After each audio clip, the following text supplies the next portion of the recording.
நமஸ்காரம். இன்றைக்கி நாம் என்ன பார்க்க போகிறோம் இந்த வீடியோவில்னா, தென்னாங்கூர் கோயில் பற்றி தான் பார்க்க போகிறோம். இந்த கோயில் எங்கே இருக்குதுன்னு கேட்டாக்கா, திருவண்ணாமலை மாவட்டத்தில் தான் இருக்குது. இதை எதை பேஸ் பண்ணி கட்டிருக்கான்னா, மகாராஷ்டிராவில் பண்டரிபுரம் கோயிலை நினைவூட்டும் வகையில் தான் இதை கட்டியிருக்கா.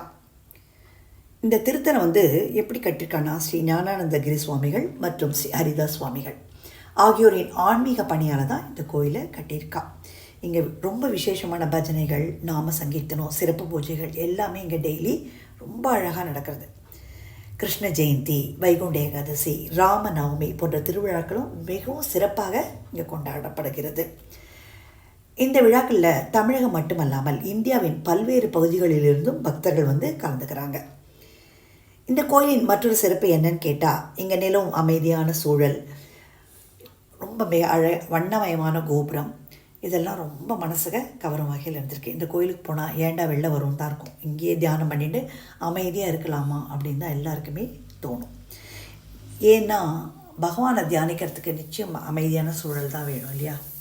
அதனால தான் இந்த இடத்த கண்டிப்பாக தேர்ந்தெடுத்துக்கலாம். நம்ம தியானம் பண்ணணுன்னா ரொம்ப அழகாக தியானம் பண்ணலாம். எப்போது நாம சங்கீர்த்தனம் இங்கே ஒலிச்சுட்டே தான் இருக்கும். இங்கே கட்டிடக்கலை, பக்தி மற்றும் பண்பாடு ஆகிய அனைத்தையும் ஒருங்கே அனுபவிக்கணும்னா இந்த கோயிலுக்கு கண்டிப்பாக நீங்கள் ஒரு முறையாவது வரலாம்.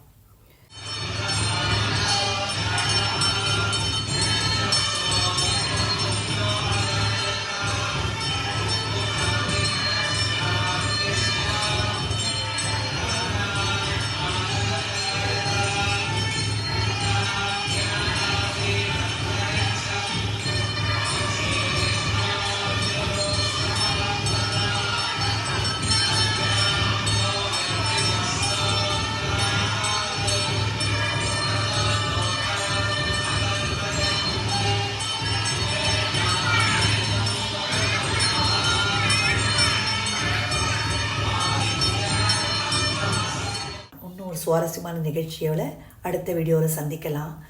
மறக்காமல் என்னுடைய சேனலை சப்ஸ்கிரைப் பண்ணுங்கள். தேங்க்ஸ் ஃபார் வாட்சிங்.